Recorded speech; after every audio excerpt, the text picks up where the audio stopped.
Bonsoir à tous, merci de nous rester fidèles. Tout de suite le sommaire de votre journal.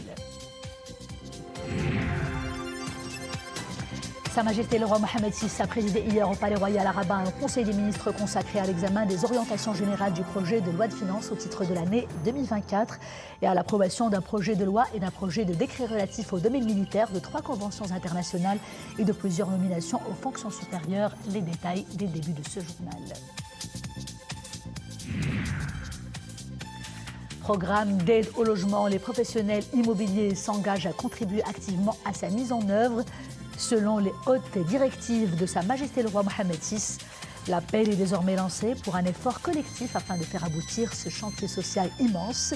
Nous suivrons les témoignages des primo-acquéreurs qui se rapprochent de leur rêve d'accéder à la propriété. Et pour l'escale culturelle de ce vendredi, nous vous ferons découvrir ou alors redécouvrir le monde littéraire de Meriem Hajhemou, auteure, poétesse et également pharmacienne. La femme aux multiples casquettes jongle entre un monde scientifique qui soulage les mots, M-A-U-X, et celui des mots qui sortent des tréfonds de son être pour raconter les autres et certainement pour se raconter soi-même. Meriem Hajhemou est l'invitée de ce journal.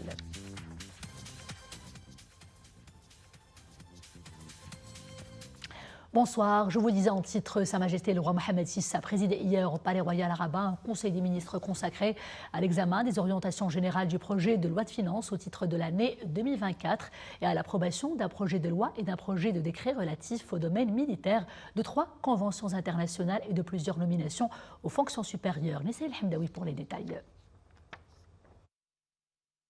Au début des travaux du Conseil et conformément aux dispositions de l'article 49 de la Constitution, Madame la ministre de l'Économie et des Finances a présenté devant Sa Majesté le Roi un exposé sur les grandes lignes du projet de loi de finances pour l'année 2024.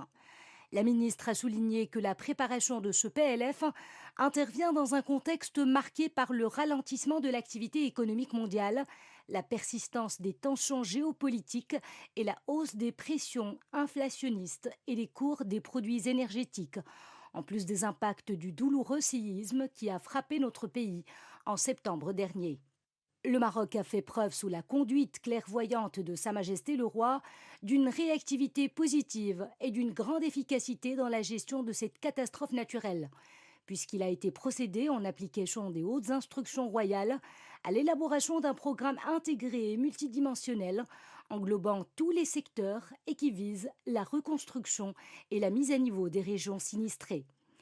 Il concerne près de 4,2 millions d'habitants des zones affectées pour une enveloppe estimée à 120 milliards de dirhams sur 5 années.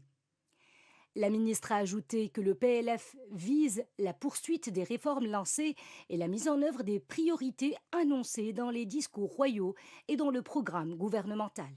Les orientations générales du PLF au titre de l'année 2024 s'articulent autour de 4 principaux axes. Premièrement, la mise en œuvre du programme de reconstruction et de mise à niveau générale des régions sinistrées par le séisme d'Al Hawz, ainsi que le renforcement des mesures de lutte contre les impacts conjoncturels. En application des hautes instructions royales, il sera procédé à la mise en œuvre rapide de ce programme, selon une approche intégrée et une gouvernance coordonnée, s'appuyant sur la mise en place de l'Agence de développement du Haut-Atlas dans un cadre conventionnel, associant tous les intervenants, et ce avec la contribution du budget général de l'État, des collectivités territoriales, du Fonds spécial de solidarité dédié à la gestion des effets du tremblement de terre et du Fonds Hassan II pour le développement économique et social, outre l'aide et la coopération internationale. Parallèlement à la mobilisation d'une enveloppe supplémentaire pour honorer les engagements du dialogue social, la gestion des ressources hydriques s'érige en priorité, à travers l'accélération de la mise en œuvre du programme national pour l'approvisionnement en eau potable et l'irrigation, ainsi que le soutien des intrants agricoles en vue d'atténuer l'inflation et soutenir le pouvoir d'achat des citoyens. Deuxièmement, la poursuite de la consolidation des fondements de l'État social, notamment à travers la mise en œuvre du chantier royal de la protection sociale, via la poursuite de la généralisation de l'assurance maladie obligatoire de base au profit des catégories démunies, parallèlement à l'opérationnalisation progressive de l'aide sociale directe à partir de la fin de l'année en cours, en l'adossant au système de ciblage du registre social unifié tel que cela a été affirmé par Sa Majesté le Roi dans le discours d'ouverture du Parlement. Ce programme cible 60% des familles marocaines non couvertes actuellement par les régimes de sécurité sociale. Au vu de l'importance de ce grand chantier royal sociétal et en concrétisation de la haute sollicitude dont Sa Majesté le Roi entoure les familles nécessiteuses et vulnérables, il est prévu que la valeur de l'aide sociale directe ne soit pas inférieure à 500 dirhams pour chaque famille ciblée, quelle qu'en soit la composition. Ce chantier sociétal sera accompagné par le parachèvement du cadre juridique relatif à la réhabilitation du système national de santé et la poursuite de la réforme du système de l'éducation et de la formation, en tant que l'un des piliers de l'État social. En application des hautes instructions royales, la priorité sera également accordée à l'opérationnalisation du nouveau programme d'aide à l'accès au logement. Troisièmement, la poursuite de la mise en œuvre des réformes structurelles à travers notamment le parachèvement de la réforme du système de la justice, dans le but de consolider l'état de droit et de garantir la sécurité juridique et judiciaire nécessaire à la réalisation du développement global, ainsi que la mise en œuvre des hautes instructions royales relatives à la révision du Code de la famille. En application des hautes orientations de Sa Majesté le Roi, l'investissement productif sera érigé en levier essentiel pour la relance de l'économie nationale et l'ancrage du Maroc dans les secteurs productifs prometteurs, notamment à travers la poursuite de l'opérationnalisation du Fonds Mohamed VI pour l'investissement et la mise en œuvre de la nouvelle charte de l'investissement, à même de consolider la dynamique d'investissement et de contribuer à la mise en application des différentes réformes structurantes dans les domaines de l'agriculture, du tourisme, de la réforme de l'administration et du processus de déconcentration administrative et de régionalisation avancée. Quatrièmement, le renforcement de la soutenabilité des finances publiques, notamment à travers la réforme de la loi organique relative à la loi de finances, la poursuite du développement des finances innovantes, ainsi que la valorisation du portefeuille public et l'amélioration de son rendement, et ce, en veillant à la mise en œuvre de la loi cadre relative à la réforme fiscale et à la gestion maîtrisée et rationnelle des dépenses de fonctionnement de l'administration. La ministre a indiqué que le PLF se base sur des hypothèses tablant sur un taux de croissance de 3,7% en 2024 et un déficit budgétaire dans la limite de 4% du PIB. Après approbation des orientations générales du projet de loi de finances au titre de l'année 2024, le Conseil des ministres a appuyé un projet de loi et un projet de décret relatifs au domaine militaire. Le projet de loi a pour objet de conférer le statut de pupille de la nation aux enfants victimes du séisme d'Al-Haouz qui a frappé cette province le 8 septembre 2023 et dont les impacts ont également touché la préfecture de Marrakech et les provinces de Chichaoua, Taroudant, Ouarzazate et Azelal. Concernant le projet de décret, il modifie le décret pris pour l'application de la loi relative aux pupilles de la nation, en application des hautes instructions royales visant à améliorer leur situation matérielle et leurs conditions de vie, en faisant bénéficier chaque personne ayant le statut de pupille de la nation, à titre individuel, de l'allocation forfaitaire réservée aux pupilles de la nation, quel qu'en soit le nombre des membres pris en charge, au lieu de prévoir une seule allocation partagée à part égale entre les enfants de la même famille. Dans le cadre des engagements internationaux du Maroc, le Conseil des ministres a approuvé 3 conventions multilatérales, dont 2 s'inscrivant dans le contexte de l'adhésion progressive du Royaume au mécanisme juridique du Conseil de l'Europe, ouvert aux États non membres. Il s'agit de la Convention civile sur la corruption et de la Convention pénale sur la corruption. Seront présentées les observations et les réserves nécessaires à ce sujet concernant les dispositions en contradiction avec la législation nationale. S'agissant de la 3e convention, elle concerne un protocole de l'Organisation de l'aviation civile internationale à l'effet d'élargir le champ d'adhésion au Conseil de l'organisation et à sa commission chargée de la navigation aérienne. Conformément aux dispositions de l'article 49 de la Constitution et sur proposition du chef du gouvernement et à l'initiative du ministre de l'Intérieur, Sa Majesté le Roi a bien voulu nommer nombre de walis et de gouverneurs. Il s'agit de M. Saïd Hamzazi, wali de la région de Souss-Massa, gouverneur de la préfecture d'Agadir et d'Aoutanan. Monsieur Mohamed Mhidia, wali de la région de Casablanca-Stat, gouverneur de la préfecture de Casablanca. Monsieur Farid Chouraq, wali de la région de Marrakech-Safi, gouverneur de la préfecture de Marrakech. Monsieur Younes Tazi, wali de la région de Tanger-Tétouan-el-Hoceïma, gouverneur de la préfecture de Tanger-Assela. Monsieur Ali Khalil, wali de la région de Dakhla-Ouad-Dahab, gouverneur de la province d'Ouad-Dahab. Monsieur Abdelrazak Mansouri, gouverneur de la province de Tétouan. Monsieur Hassan Zitouni, gouverneur de la province d'El-Hoceïma. Monsieur Jamal Shaarani, gouverneur de la province de Nador. Monsieur Abdullah Jahid, gouverneur de la province de Ouarzazate. Monsieur Ismail Haïkal, gouverneur de la province de Tinrir.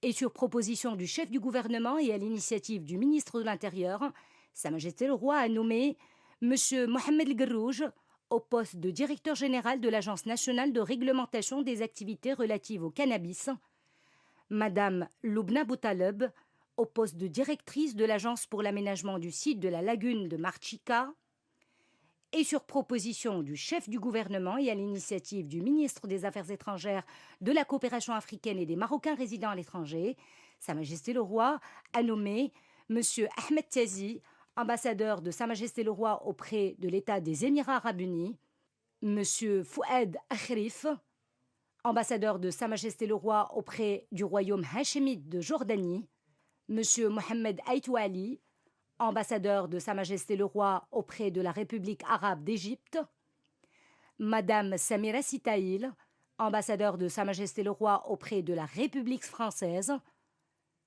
Monsieur Abdelkader Al-Ansari, ambassadeur de Sa Majesté le Roi auprès de la République populaire de Chine, et Monsieur Youssef Amrani, ambassadeur de Sa Majesté le Roi auprès des États-Unis d'Amérique.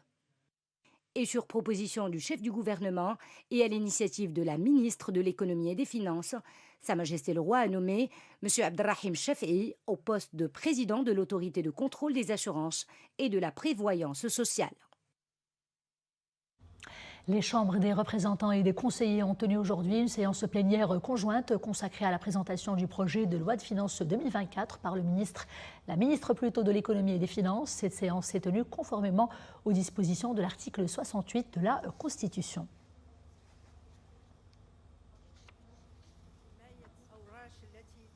Le programme d'aide au logement, une initiative, c'est cela, royale, qui offre à des millions de ménages la chance d'accéder à la propriété.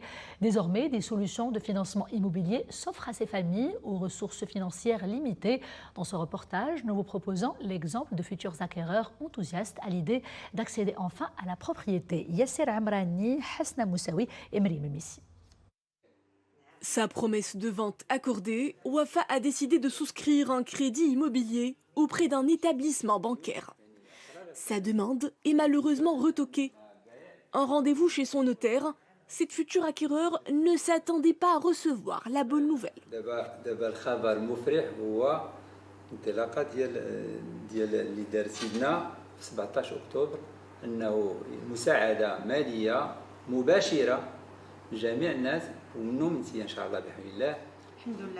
Le lancement du programme d'aide au logement, une lueur d'espoir pour cette maman veuve en quête d'un toit décent.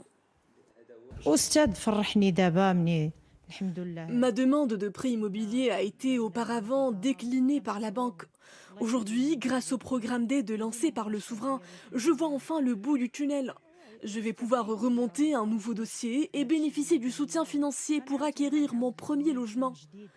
C'est un rêve qui se réalise pour moi de pouvoir assurer à mes 3 enfants un domicile décent. يا ريت تحقق لي الحلم ديالي باش انا نسكن في واحد السكن مع وليداتي على اساس انه باش يستافدوا حتى 30 مليون يستافدوا ب 10 مليون. L'occasion pour cette primo-acheteuse de se renseigner sur les formes de financement et les modalités de leur attribution. C'est une aide quand même assez importante. Avant, nous avions 250 000 dirhams pour acheter un logement économique. Maintenant, 300 000 dirhams. 300 000 dirhams, l'État avant donnait à peu près moins de 50 000 dirhams. Maintenant, c'est 100 000 dirhams. Ça veut dire que le promoteur qui va construire, il va faire un produit et un logement meilleur, plus confortable, avec les normes antisismiques, les normes sanitaires. Une prise en charge financière qui devra bénéficier aux acquéreurs d'habitations principales pour une durée minimale de 5 ans. Entre 70 000 et 100 000 unités de logement seront ainsi subventionnées, un soutien qui démocratise l'accès à la propriété. J'ai jamais vu des actes, des promesses de vente qui ne se réalisent pas.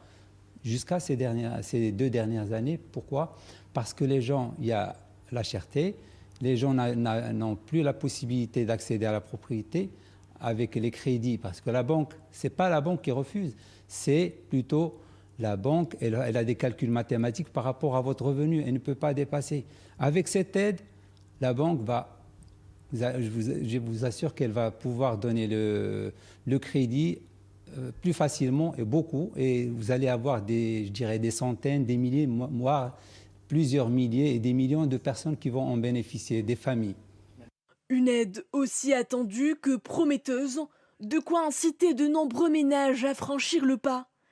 Accéder à un logement décent est le vœu le plus cher à la plupart des Marocains. Une convention de partenariat a été signée aujourd'hui à Rabat entre le gouvernement et la CDG, la Caisse de dépôt et de gestion, pour le financement du programme de mise à niveau de 6 stades de football choisis conformément aux hautes directives royales dans les villes de Tanger, Casablanca, Rabat, Agadir, Marrakech et Fès, ainsi que pour la construction d'un nouveau stade à Ben Slimane en prévision de la CAN 2025 et du Mondial 2030. Un budget de quelques 5,2 milliards de dirhams sera mobilisé pour y parvenir. La pluie est de retour, vous l'avez certainement constaté par vous-même. Hier, plusieurs provinces du royaume ont été bien arrosées pendant toute la nuit, voire pendant toute la nuit pour certaines provinces. Des pluies donc bienfaitrices et surtout très attendues après plusieurs mois d'attente et de stress hydrique. Les images que vous voyez à l'instant même ont été prises à Tétouan, où il a abondamment plu. Et place à présent à l'escale culturelle de ce vendredi. Cette semaine, nous vous proposons une immersion dans l'univers de Maryam Haj Hammou, pharmacienne de formation et en exercice aussi. Cette amoureuse des mots a toujours été portée sur la littérature avec toutes ses facettes. Cela fait une dizaine d'années déjà qu'elle s'est lancée dans l'écriture, d'abord par le blogging, ensuite par l'édition de plusieurs livres. Auteure et poétesse, Maryam Haj Hammou a à son actif 2 recueils de poésie en filigrane et se dissoudre dans le néant. En 2014, elle a obtenu le prix de la Nouvelle Noire de l'Institut français de Marrakech. Elle nous revient aujourd'hui avec son dernier opus, c'est cela, Fenêtre en clair-obscur, une sorte de recueil de 8 nouvelles où elle nous raconte l'univers marocain de 8 personnages qui essayent par tous les moyens d'assumer leur environnement interculturel, c'est cela, l'environnement dans lequel ces personnages baignent. Et Maryam Haj Hammou est l'invitée donc de ce journal. Madame Hammou, bonsoir. Bonsoir. Tout à l'heure, nous avons parlé de manière très brève sur ce livre. Il sera question pendant cet entretien de ce livre justement, où vous parlez en fait du destin de 8 personnages, des destins différents, des fragments de vie, on va dire aigre-douce. On va s'attarder tout d'abord sur le titre. Moi, en tout cas personnellement, quand je l'ai lu, ça me renvoie directement au chef-d'œuvre L'insoutenable légèreté de l'être de Milan Kundera, où il est question, dès les premières lignes, de nous parler justement de ces contradictions. Le clair, l'obscur, l'épais, le fin, la légèreté, la pesanteur. Une manière de nous dire qu'il est difficile de qualifier l'une de ces contradictions de positive ou de négative, car tout cela, c'est finalement très mystérieux. Ce sont des métaphores à la vie qui finalement n'est pas binaire. Elle n'est ni noire, ni blanche, elle est grise. Un petit peu, oui. Merci. Je vous remercie déjà pour votre invitation et pour cette belle présentation. Effectivement, la vie n'est pas blanche ou noire et la fenêtre, justement, nous permet cette forme d'observation de ces vies-là, enfin des vies que j'ai choisies, et nous donne une image nuancée de tous les destins, enfin les destins que j'ai traités dans ce sujet, qui sont tous dans une forme aussi d'interculturalité, qui vivent dans des conditions sociales différentes et sont dans une forme d'interculturalité, justement, entre les origines arabes, amazirs, et puis l'apport de l'Occident, enfin, que ce soit des résidents ou des gens passagers. Et puisque vous parlez d'interculturalité, en tout cas, vous nous rappelez plusieurs écrivains du Maghreb et même de l'Orient, Amin Maalouf, en tout cas, cette interculturalité elle est très présente dans son univers. Pourquoi? Elle est d'ailleurs présente dans vos autres livres. Pourquoi ce choix de cette thématique? Le choix m'intéressait justement parce que je voulais me poser en fait, je voulais questionner le lecteur sur son ressenti propre. Je voulais, par des histoires, qu'il sente lui-même son propre vécu et puisse, on va dire, réagir en bien ou en mal. Hein. Il peut aussi mal accepter certaines situations, mais en même temps s'interroger sur ce qu'est justement...